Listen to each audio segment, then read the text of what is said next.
Estados Unidos se está convirtiendo en un país donde los ultra ricos se pueden dar el lujo de moldear las políticas públicas y hasta la libertad de prensa. El día de hoy vamos a analizar dos casos de lo anterior.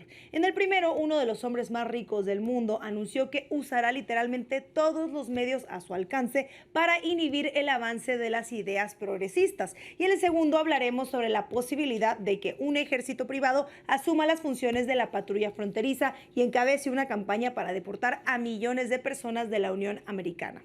Jeff Bezos, CEO fundador de Amazon y dueño de The Washington Post, por si no lo sabías, ordenó al personal del diario enfocar las columnas de opinión en el diario en promover las libertades personales y sobre todo el libre mercado. El Washington Post es un periódico con casi 150 años de antigüedad y en ese tiempo se ha mantenido como uno de los más relevantes y prestigiosos en Estados Unidos. En el pasado, sus reporteros lograron exponer varios escándalos gubernamentales. Ese tal vez ya no sea el caso. El más recordado es el de Watergate, ocurrido en los años 70 cuando Richard Nixon mandó a espiar a una convención del Partido Demócrata que se estaba llevando a cabo en el hotel que da nombre a la investigación, Watergate. A la larga, la publicación de la nota le costó incluso el cargo y se convirtió en el único presidente de Estados Unidos en renunciar por un escándalo de corrupción. En el 2013, en medio de la crisis que enfrentaron los medios tradicionales en todo el mundo por el surgimiento de portales web y redes sociales, la familia Mayer Graham vendió el diario a Jeff Bezos por $250 millones. Nada más.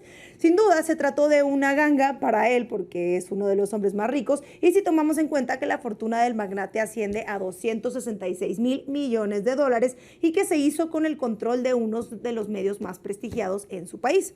Resulta lógico que el tercer hombre más acaudalado del mundo defienda el libre mercado, obviamente, pero lo que preocupa es la facilidad con la que impone su visión del mundo a uno de los diarios más prestigiosos, dejando fuera, obviamente, opiniones que abogan por una economía más humana, menos dañina y francamente otro tipo de opiniones. También llama la atención que el empresario presuma esta decisión editorial de manera tan abierta, o sea, con un correo, porque la opinión pública supo de esta decisión porque precisamente Bezos lo publicó en su cuenta oficial de X, antes Twitter. En su publicación, Bezos señala, cito textual, escribiremos todos los días en defensa y apoyo de dos pilares: las libertades personales y el libre mercado. Por supuesto, también abordaremos otros temas, pero los puntos de vista que se opongan a estos pilares, que esto es lo más grave, se publicarán en otros foros. El magnate lo dice muy claro: en el Washington Post ya no se podrá criticar el capitalismo que le permitió amasar una fortuna escandalosa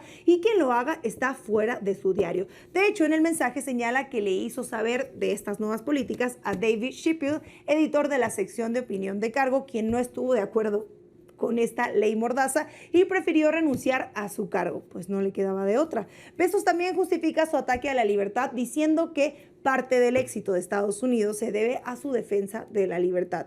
Luego agrega, y cito textual, estoy seguro de que el libre mercado y las libertades personales son lo mejor para Estados Unidos. También creo que estos puntos de vista no están suficientemente valorados en el actual mercado de ideas y opiniones periodísticas. En este párrafo es muy revelador y concuerda con los tiempos de regresión que vive la Unión Americana, en el que las empresas y los medios están desechando todo lo que suene progresismo, izquierda o simplemente, como le llaman ellos, woke. Se trata de una misma tendencia política que van a seguir los dos hombres más ricos del mundo, Elon Musk y Mark Zuckerberg. Y es de todos conocido que Musk compró Twitter para amplificar su discurso conservador hasta convertir la red social en una caja de resonancia del fascismo internacional. La jugada le dio buenos resultados, pero hoy forma parte del gobierno de Donald Trump y sus empresas gozan de contratos públicos a raudales sin que nadie condene el obvio conflicto de intereses. La pregunta es, si no te gusta lo público, ¿por qué te enriqueces con el dinero público? Por su parte, el dueño de Facebook fue hace unos años ferviente defensor de ideas progresistas, el acceso a derechos y aplicar políticas de diversidad y equidad en sus empresas, pero luego se divorció. Por lo pronto, el conservadurismo tomó un gran impulso con el regreso de Donald Trump al poder y no dudó desmarcarse de su pasado. Incluso Zuckerberg recientemente declaró al mundo corporativo que le hace falta energía masculina, como si él fuera un reflejo de la energía masculina. Como dicen algunos, Mark Zuckerberg se quitó la máscara de aliado buena ondita para revelar lo que siempre fue: un techno broke, machista y clasista. Y pasemos a nuestra segunda historia, que no es mucho más optimista.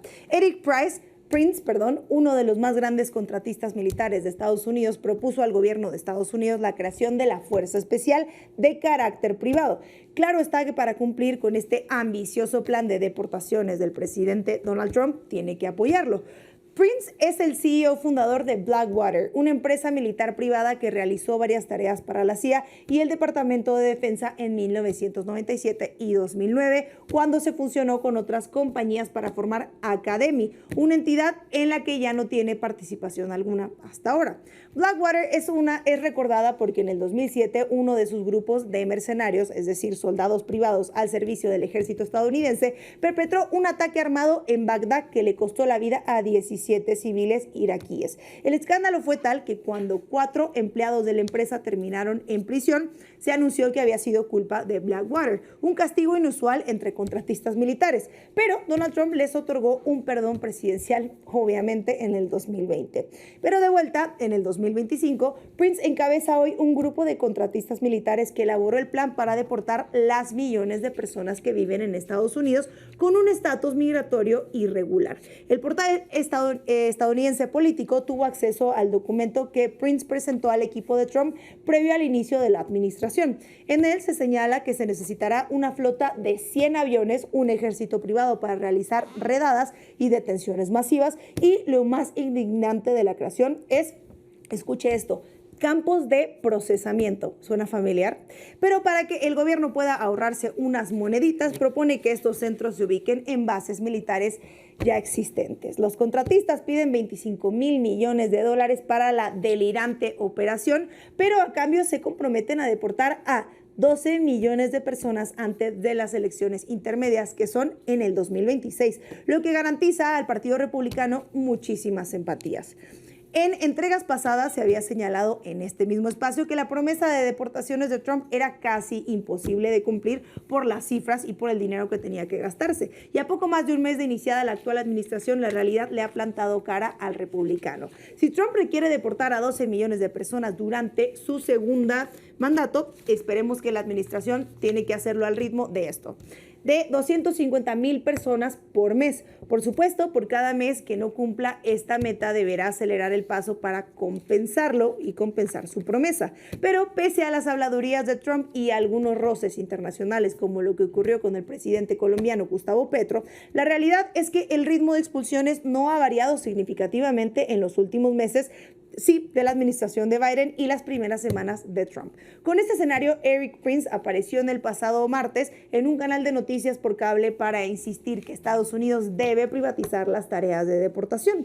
En la entrevista, Prince reconoció que su plan podría enfrentar críticas de defensores de derechos humanos, pero bueno, ¿qué son los derechos humanos? Así como barreras legales, y pues también qué son las barreras legales. Por lo pronto, el portal Político cita una ley que prohíbe delegar a las empresas privadas tareas de investigación que corresponden a policías locales, como mínimo. Sin embargo, la Oficina de Aduanas y Protección Fronteriza, conocida como CBP y también como la Migra para algunos, sí está legalmente facultada para dar contratistas privados algunas tareas como, 1, la custodia o el traslado de personas arrestadas. Prince asegura que con un esfuerzo combinado entre entidades públicas que realizarán las tareas de inteligencia e investigación y contratistas privados haciendo el trabajo como de campo, es posible cumplir con el sueño de Donald Trump.